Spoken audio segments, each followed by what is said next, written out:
If I give you $100 billion, a high-tech laboratory, and a full set of future black technology, do you think you can become a real-life Iron Man? Today we're going to delve deeper into the science behind Iron Man. We'll talk about the feasibility of battle armor, real cost portable fusion reactor, and that ultimate question, a real person wears that suit, can you survive? Let's start with the basics. Money.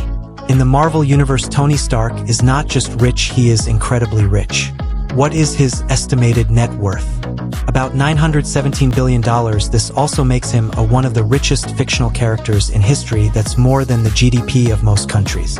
But it's not just the numbers in his bank account that matter. Stark's business empire, the foundation is Stark Industries, a leading defense company, aerospace, robot, AI, and clean energy companies. And in the real world, every industry requires decades of professional accumulation. Stark not only runs them all, we're innovating in every field.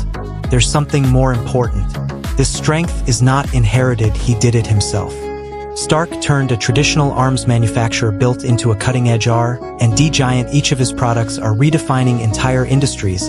His mansion in Malibu, $125 million, and it's a technological fortress. Equipped with AA Systems secret laboratory, automatic defense system, plus ocean view. Just maintaining that mansion, it costs about $10 million a year. But compared to his greatest creation, these are just small money. Iron Man armor. Take one of the most iconic models. Let's take the Mark 7 armor as an example.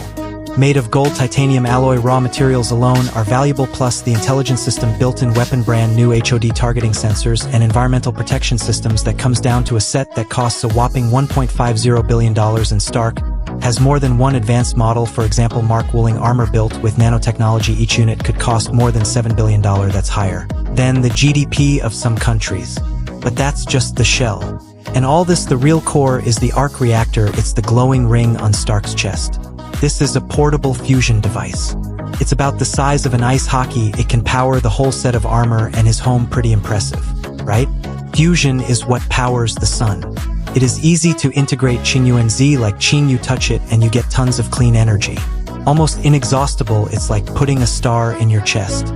But there's a catch. We can't do that on Earth. Even today's experimental reactors, for example, the ITER project in France, cost billions. It's the size of an entire neighborhood. It's hotter than the sun. Over 150 million degrees centigrade. It has to be stable. By cooling to close a giant magnetic field at absolute zero. Now imagine this. Shrinking it all down to tiny, wearable, stable energy. It doesn't vaporize the user. And this isn't just science fiction. This is magic. There are fan estimates. A real Ark Reactor, the construction cost approximately $36 million, but this science alone, it costs trillions of dollars, and that's hypothetical. He really could not yet. Oh yes, remember Iron Man 2 put the poison side plot? Yes, that's true.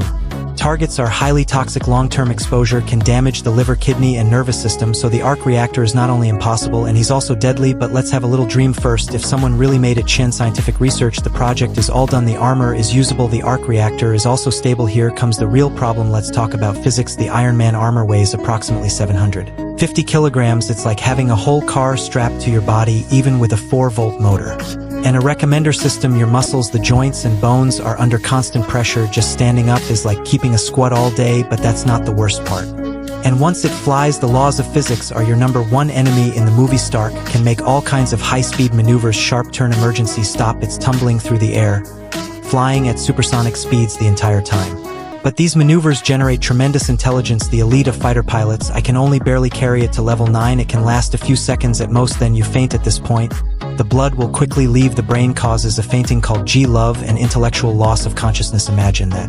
Like Stark withstand 12G or even 15G overload in battle. This is enough to crush organs, burst blood vessel damage to the brain. Even if the armor can absorb some of the impact, the human body will still be destroyed from the inside out. And this is what happens when you fly in a straight line.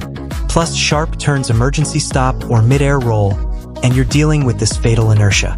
The internal organs will be thrown into a blender. Impact the inner chest wall. The armor may be able to block the missile, but you can't stop your own physical limits. There is a point that is often overlooked. Tony Stark doesn't just put on his armor, he controls the armor as if it were an extension of one's own body, sometimes with gestures, sometimes we use neural interfaces. Read his EEG signals in real time. So how close are we to this? In fact, we have made some progress. Brain-computer interfaces do exist. Some paralyzed patients, you can control a robotic limb with your mind alone. But today's systems are still slow and inaccurate. It requires a lot of calibration. To control make equipment as complex as Iron Man's armor, including propulsion systems, combat system, targeting system, environmental systems, and artificial intelligence that would require a brain-computer interface. This interface is decades ahead of its current state. There's also the problem of cognitive overload. Even today, fighter pilot, you have to process dozens of inputs at once. While making split-second decisions, they have to train for years to cope with this pressure. Now imagine again. Add AI voice commands, 360-degree threat detection, weapon systems, and navigation are all handled in real time. The human brain simply cannot process so much information simultaneously. No matter how smart you are, your fitness is great. Your reaction speed, it doesn't meet the requirements of Iron Man's armor at all. It's even better in actual combat. Let's put aside our doubts. This suit does work. Helping the reactor is safe. These technologies are real. What are the requirements to drive this suit?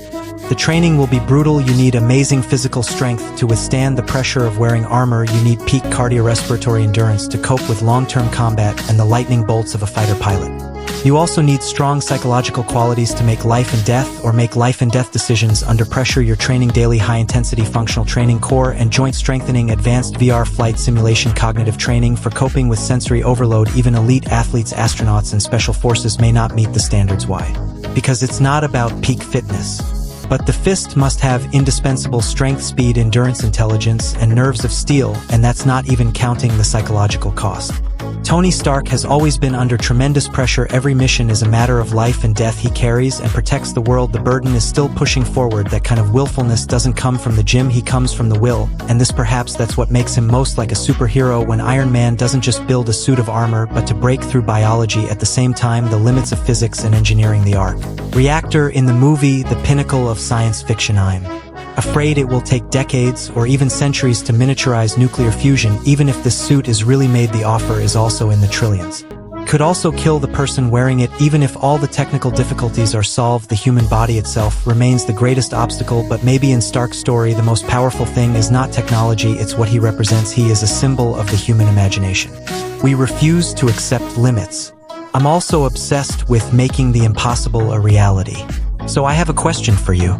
So what do you think of becoming Iron Man? What is the biggest hurdle? It's money, technology, or flesh and blood? Put your answer in the comment section.